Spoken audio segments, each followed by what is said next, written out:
Hey y'all, welcome back to Seven Deadly Fins. We're here to talk to you today about rods. Yep, and what rods you should have. Yeah, whether you be, a beginner, we understand it's going to take you time to accumulate rods, reels, techniques for bass fishing, but I just feel like as a bass angler, once you're going through your career, once you're getting a little farther into it, these are 5 rods you definitely need to have, plus one honorable mention. Indeed. So, let's start with the rod that everyone should have. If you're going to pick one rod, this is it. And I feel like most people start out with it. Yep. Just because it's the most versatile rod there is in bass fishing. And that would be the medium heavy casting rod. Most people are going to start out here, especially if you're starting with bait casters. Yep. Now, you can I would recommend starting that 6'10" to 7'3" range, depending on what you're doing. But I mean, honestly, you can always go down to 6'6". 6'6" probably one of the shortest rods you're going to find. I mean, you can find 6-foot medium heavies, but They're out there, very few and far between. Same with 6'6", honestly. But once you get to that 6'10" to 7'3" range, that's your sweet spot for really getting into bass fishing. Most versatile rod, probably your most used rod. Yep. I mean, I would venture to say this is 7'3", but this is probably my most used rod. So medium heavy casting, fast action. Yep. I was about to say that. Good for jigs. You can throw spinner baits. Crankbaits. You can throw crankbaits. Usually you want a more moderate action for But that, it can be but done. you can do it. Heavier chatterbaits. Yeah, heavier chatterbaits, heavier swim jigs. Yep. Really anything. If you can Texas tie it on, rigs. yeah. I If you mean- can tie it on, you can throw it. Pretty much. I mean, this is your middle ground for casting rods, and it's your most versatile, and I think most used. Yep. All right, what you got first, Trey? From there, we have the medium spinning. Yeah, medium, fast, spinning. This is the most popular rod style for spinning combos. If you're looking at Walmart and looking at all the spinning combos, they're most likely all going to be medium. Yeah. Majority of them, at least. Yeah, and that's one thing to consider is just how the medium heavy fast is basically your introductory rod to casting rods. 7-foot medium fast rod is your introductory rod to spinning. most Indeed. often. Typically, spinning is used for more lighter presentations or more finessey presentations. So you don't need all the backbone of a medium heavy. Correct. But having a medium in a spinning is where most people start. It allows you to have some overlap with medium heavy casting techniques, Still very versatile. but you can also throw lighter stuff, heavier Neds, heavier drop shots, things of that nature. And it's a great You pick. can really push the boundaries of finesse as well as power fishing Yes. with a medium fast spinning rod. Most often a 7-foot, but anywhere in that 6'6" to 7'2" range is your sweet spot. I think most of the time you're going to see 7-foot or 6'10". I remember before me and Logan really got into bass fishing heavy, I had an Ugly Stick GX2 combo, and I was throwing quarter, half ounce jigs on it was a 6'6" medium spinning rod, Yeah, and it was catching fish. It works. You can absolutely throw lighter jigs on a medium spinning rod. I mean, Indeed. finesse jigs in particular do it all the time. Yep, and they work beautifully. Indeed. Definitely something you need to add if you don't already have it. Definitely something you need to pull out if you haven't used it a lot this year. And we will point out spinning tends to be cheaper than Yep. casting. Just that's the trend. You will definitely see that if you're looking at combos, you most certainly will see it. If you're building your own combo, you're Feels probably so going to see it. feels so weird. Next up, we got the medium fast casting. Yeah. This is the Shimano Claris. It's an $80 rod, and it's a really good rod for $80. It's got some interesting grip material. It does. It has this grip material they got from the mountain bike industry. Because if you didn't know, Shimano also makes stuff for mountain bikes, not Indeed. just fishing gear. So, but anyway, that's off topic. Japanese. Medium casting. You're getting a little more one-ended over the medium heavy. The medium heavy super versatile, which medium casting is too, but you're getting much more versatile in the lighter techniques. Indeed. I love it for jerk baits. I mean, medium fast casting rod. I love for jerk baits. I think it's one of the best jerk bait rods you can have is a medium fast.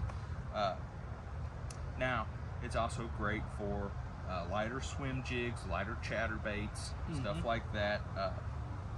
You can crank on it. Medium fast casting is great for square bills. Yep. Regular crankbaits and lipless, you still want that little more moderate, but you can still throw them if you want to. If that's what you got, that's what you got. I mean, you can still throw smaller jigs on it. There's all kinds of stuff, and then you get a little more finesse. Lighter T-rigs, weightless T-rigs, great. I love this rod. I love having a medium casting, and you definitely need one if you're a bass angler at some point. Indeed. There's just while it's still versatile, you get a little bit more specialization in some select techniques Right. that just make your life as an angler a little easier. You Indeed. don't have to work as hard for that big salad. Right. Let's move on to the next one. The next rod is the heavy category. Heavy fast action. Yeah, now we're jumping to the other end, whereas we got a little lighter with the medium, we're going to get a little heavier with the Indeed. heavy. And the heavy's entire purpose, as I see it, is to sling heavy crap and set your hooks hard. Right. Whether that be small swim baits with large jig hooks, larger jigs, frogs, Frogs, definitely. Top waters. different top waters, yeah. Anything flipping and punching to Yep. some degree, depending on what you're doing. Tokyo rigs. As a shorter, heavy rod, it limits you. Yeah, Tokyo rigs. Another really good all-around rod Yeah. is that 7.3 heavy to 7.6 heavy, or even 7 foot. Yeah. That's just a good. That stuff you really need a lot of backbone for. Yeah. Is what you're going to be doing with a heavy rod.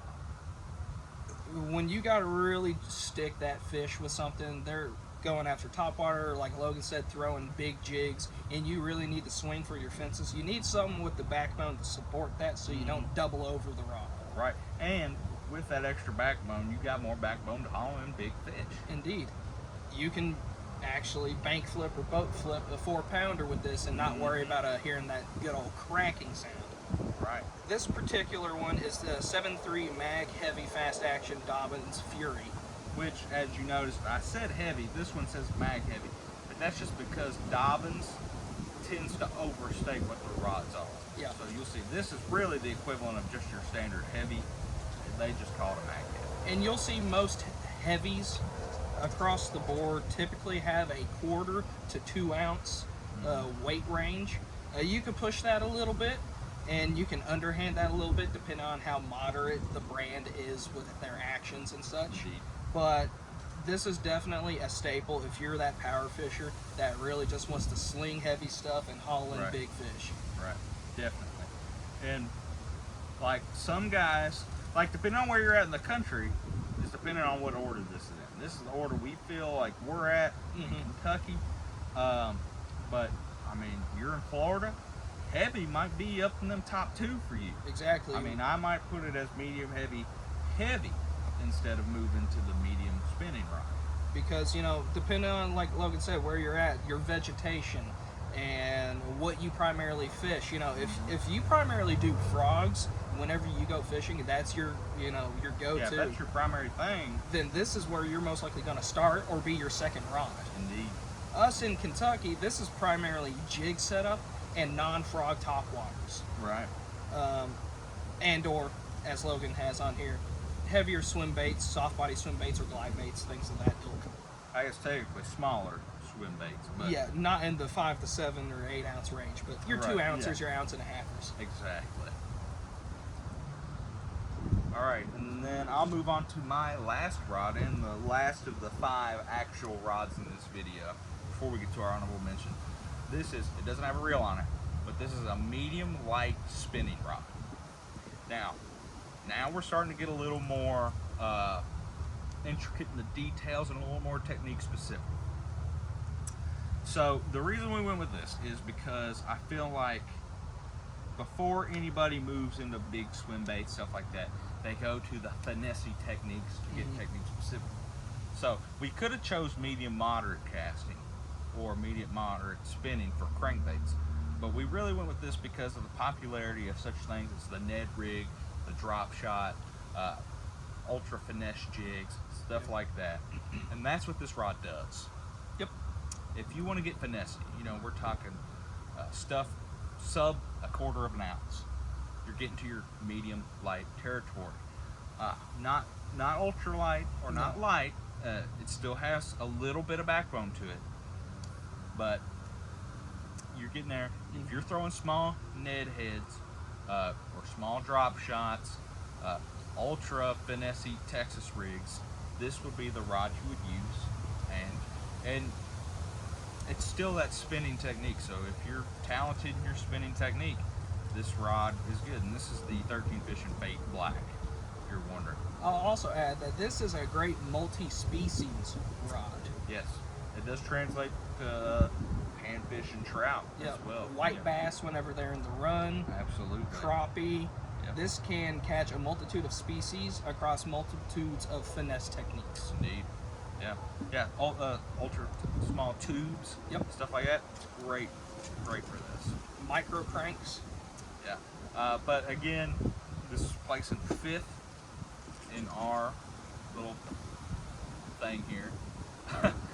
This is definitely not the most important rod you need, but I feel like once you get past that, where all right, I got a selection of rods now. What's something I could utilize that is different from the rods that I have, but kind of ultra finesse too. Helps me catch some finicky bass. Yep. That's your medium light. And then next we have, well, I'm just gonna put it my honorable mention. Yeah, it's it's kind my of thing thing. we just want to add for fun, but we do know it's a large market Yep. in the fishing industry. And that is flies, bass fly fishing. This right here is a 9-foot 8-weight rod with 7-weight line. And I like to be a good fly fisherman one day. I'd like to. I ain't one yet. And I've only caught 1 fish off of this thing since I got it earlier this year. But I tell you what, this is a very fun way to catch bass, especially topwater poppers on these things. But they are a relatively niche fishing technique.